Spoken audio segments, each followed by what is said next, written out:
What is going on, you guys? DevSynchro here, live at Rangerstop Orlando with the incomparable, the talented Rob Paulsen. How are you doing, sir? I thought you were going to say Cam Clark. How have you been? How have you? Ben.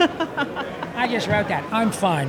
Thank you, Ben. I am so thrilled to be here. This is, I think, my second Rangerstop. Oh, nice. And the organizers, everybody is just a delight. It's always a privilege to be at an event like this. Fantastic.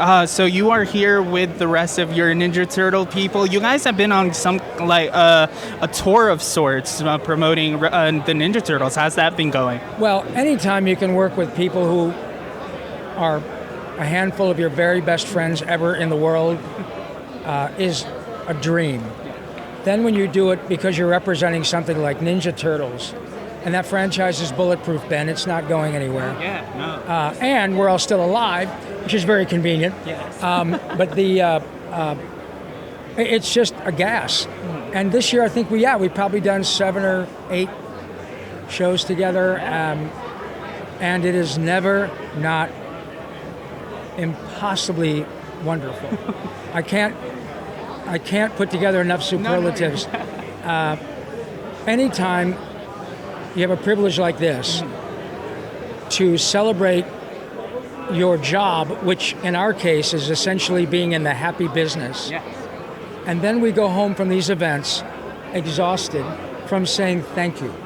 No one has a job like that. And we know how fortunate we are. Yes. And the kindness of the folks here at Rangerstop to include us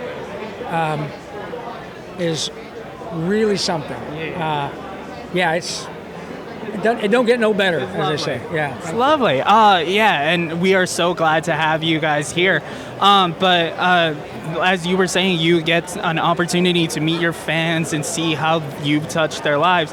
You have been doing this for a very long time. That not only are you touching adults who were kids when they heard your voice, their children, their grandchildren. What's it like to touch generations and generations and generations and affect their lives? Well, as long as they don't mind being touched, we have, and as long as we don't infect their lives. Yeah. He said affect. Sorry.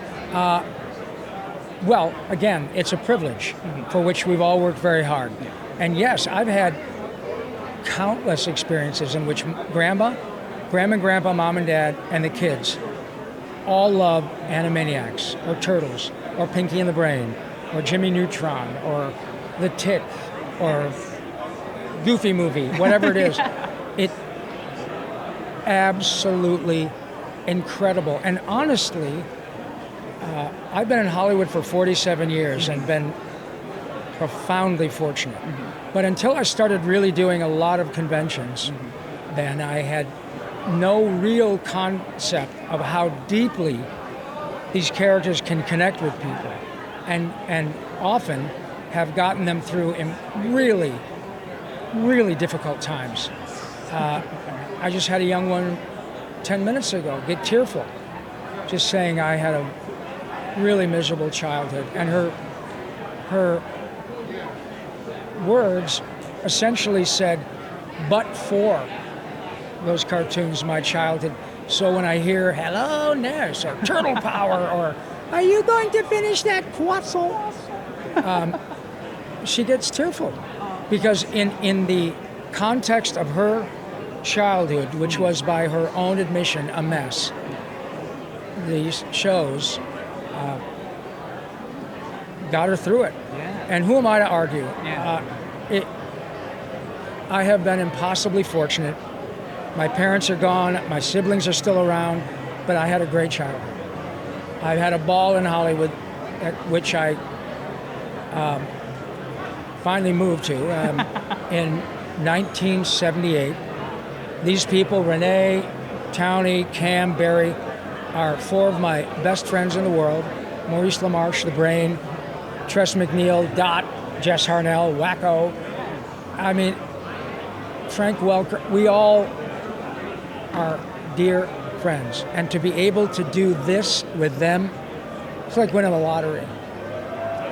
Making me feel old. All of those. Time you rip. Ben. No. People don't know this, Ben, but I was the entertainment at the Last Supper, so that's how old I am. No, I didn't mean it like that. But yeah, it truly puts into perspective that you've been there through my childhood as well. So yeah, now that I'm 32 years old, meeting you like this is very surreal. Well, it must be, because you see a guy could be your grandfather talking like this, and you think, wow, that's pretty weird. That guy pays for toilet paper, saying hello, nurse. Hello. Yeah.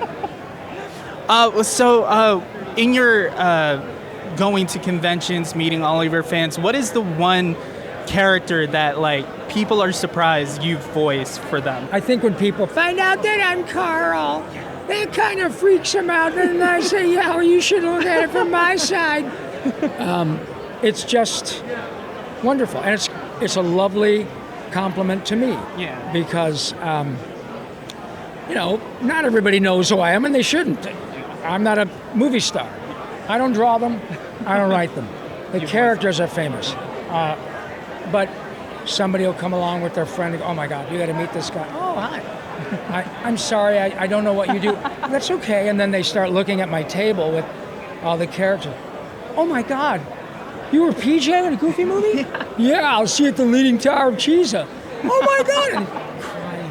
What else have you done? Did you watch Animaniacs? Ah! So, and even in public, if I'm recognized, or that happens more and more due to nice people like you, all it does is make both sides of the equation very happy. So I'm really thrilled when somebody says, aren't you? Yeah. That's amazing.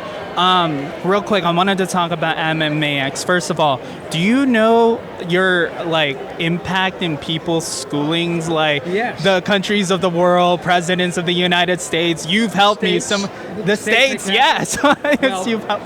I do know, but the real credit goes to Randy Rogel, who wrote all of those. Yes. In fact, he's so gifted.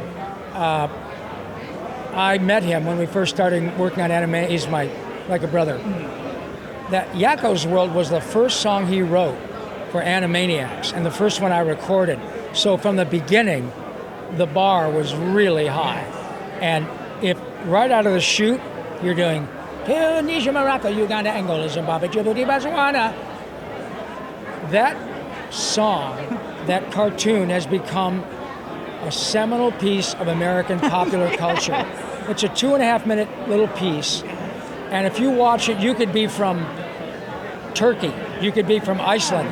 You don't need to know the language, you don't need to know me, you don't need to know Yakko, you don't need to know the show. You just see there's this character enumerating at that time, pretty much every sovereign nation. That's incredible. Yeah, I know. So yeah, we got a pretty good idea of the impact. I'm not gonna ask you to sing it right now, but how well do you have that song memorized? The country song. No problem. Really? Yeah. I've been doing it forever, and every now and then, someone will say, geez, I'll bet you're tired of Are you kidding me? That's my Stairway to Heaven. It's man. a good song. It's a great song. It's a great song. The moment I get tired of doing something that makes millions of people, including me, happy, I'm done. Randy, my partner, and I take Animaniacs in concert around the country. And of course, we always end with that song. And it really is. It's a barn burner, man. People lose their minds. They're in there singing with us and crying. Oh, it's great. I actually wanted to bring up Animaniacs in concert. You decided to bring Animaniacs to a different format like that. What is it about that franchise or that property that made you want to do that? Well, Randy's genius, and it's not hyperbole. I mean, what's so cool about this gig is, having been in Hollywood since I was 22, I have friends now who are Oscar winners, Emmy winners, Tony winners, Grammy winners, and they're still at 65, 70, 75, 80, super creative, working all the time. And so I did a podcast years ago, and I did it live at different clubs in LA. And I had guests who were also voice actors and animators, producers, musicians on my show. And Randy came on once. We did a couple of songs on the podcast. And then I said, you know what? Why don't you come and let's do an evening of Animaniacs music at the Improv or the John Lovitz Comedy Club or the Ice House or the Laugh Factory or whatever. And people loved it. And so we got permission from Warner Brothers and from Amblin, because it was a co-production with Mr. Spielberg. They said, sure, off you go, as long as you don't, do really horrible things, and you can't call it a Steven Spielberg production. Right. No problem. Fair. And so we've probably done, 90 concerts in the last couple of years. Absolute blast. And the average age of the folks who come and see us is probably 35 to 50. Pretty cool. Wow, yeah. That's so great.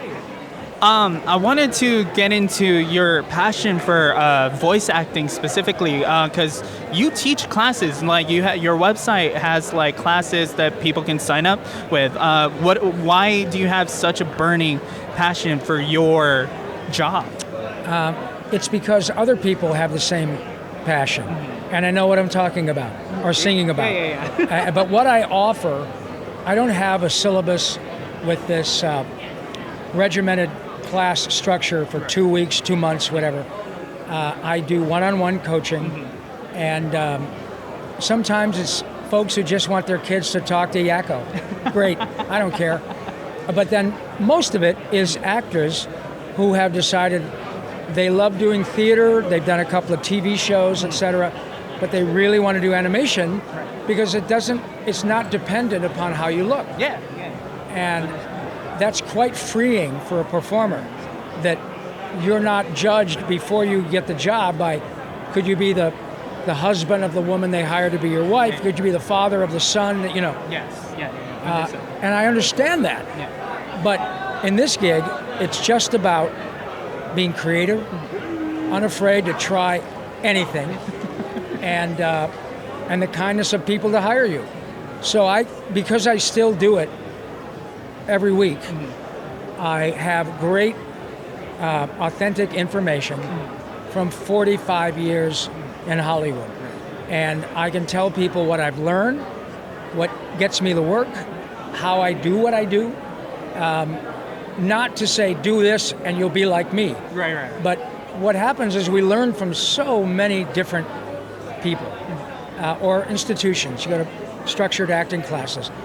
But then when you talk to people who are bona fide veterans and they're a big deal in their realm, oh, of course I'd want to talk to someone like me. Yeah. Not because I have the key to the kingdom, but because I have stuff that has been tried and true in my career. Right.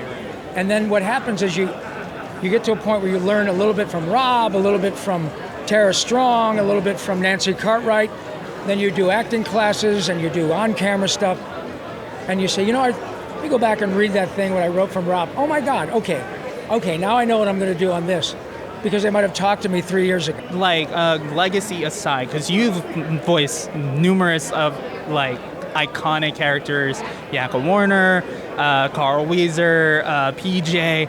What is your secret to the longevity of your career and, like, your vocal technique? Great question. I wish I had some really sophisticated answer. No, you're fine. I've been, as I said earlier, profoundly fortunate and lucky.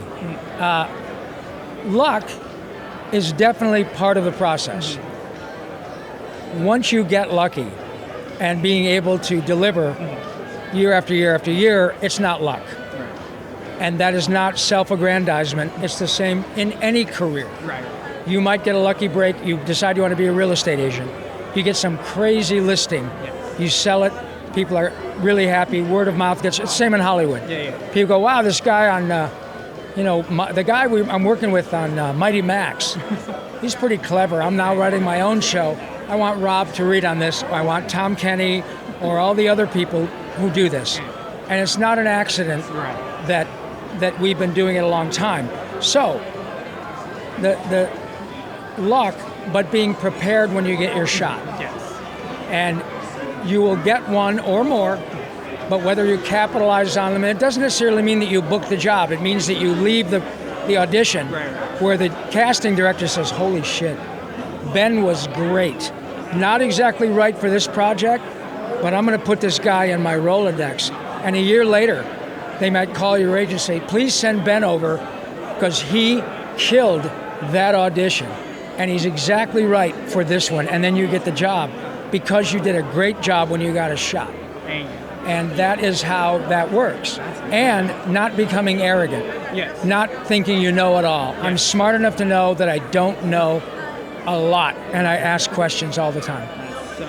That's so profound. I have a bunch of people that are either aspiring or just starting voice actors. I actually had the opportunity of talking to Campbell Cooley as well. Great. Yeah, he gave me a couple of advice. What is your biggest keys to getting into this industry? The first thing that I remind young folks of is acting is acting. Yes.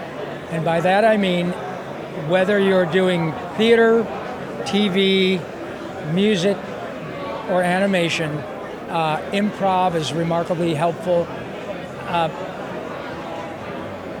The thing you don't have to worry about in animation is memorizing your lines. You have to go over the script and make some notes if you're a professional, but you don't have to worry about forgetting a line. So that makes it a whole lot easier. And nobody cares what you look like. But the reason that you love Tom Kenny or Frank Welker or Peter Cullen or Tara Strong or Tress MacNeille or April Winchell or Cam or Townie or Barry, on and on, Steve Cardenas, all these people, Walter Jones, is because they're good actors. Mel Blanc, Bugs, Daffy, Tweety, Sylvester, my childhood. Fudd, Foghorn, was all the Looney Tunes. A remarkable actor, irrespective of cartoons. So, study acting, and I don't mean you have to take it in college if you want to, great. But you can do community theater, go do improv classes to learn how to think on your feet and realize that when you screw it up, nothing bad happens. And just learn to act.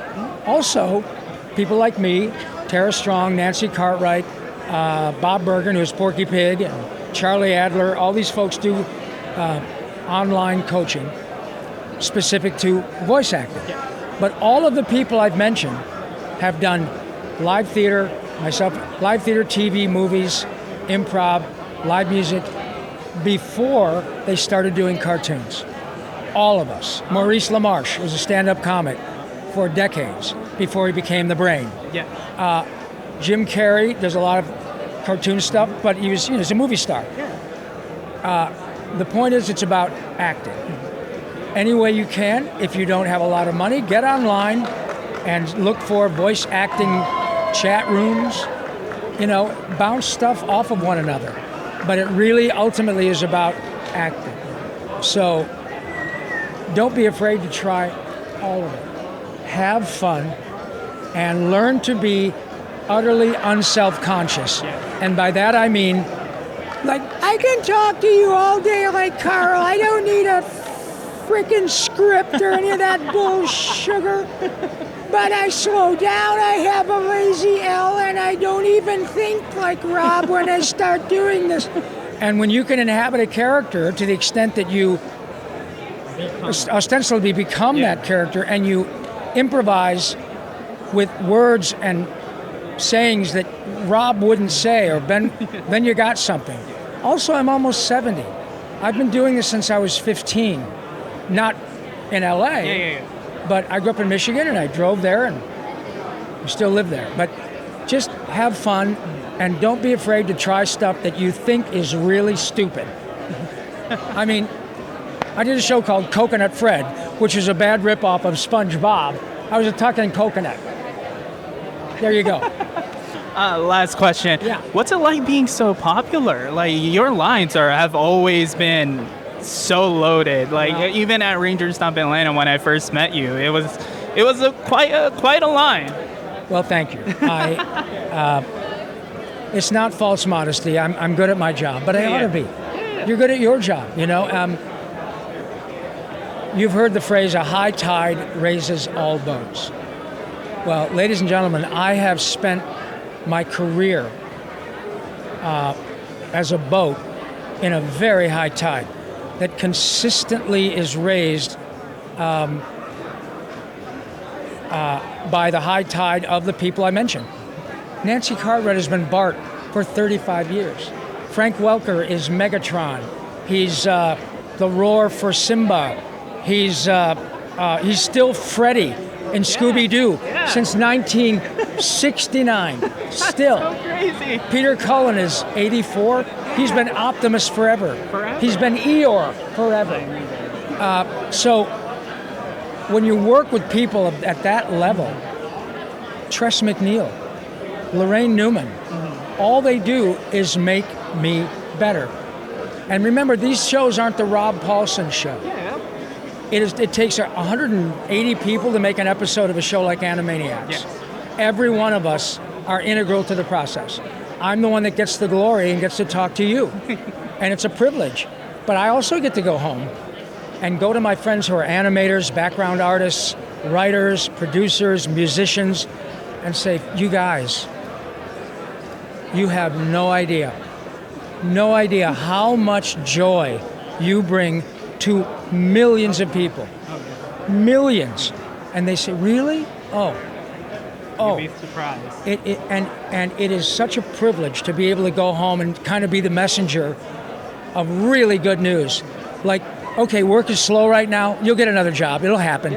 But before you freak out, just remember, there are hundreds of millions of people who've grown up seeing your work or hearing your voice or listening to your music. Hundreds of millions of people from birth to death. Astonishing. So that's why I have a nice line, because I have people who make me look like I know what the hell I'm doing. It's true. Oh, well, this has been such a profound and deep conversation. I very appreciate the time, and My pleasure. It's been an honor to have this time talking to you. Well, I've worked very hard for this privilege. Thank you, buddy. And Thank you so happy holidays and happy Hanukkah and happy everything. Well, that's it for us. Check out Rob Paulsen on his website. Where can people find you on the internet? RobPaulsenVoice.com is my website. Paulsen.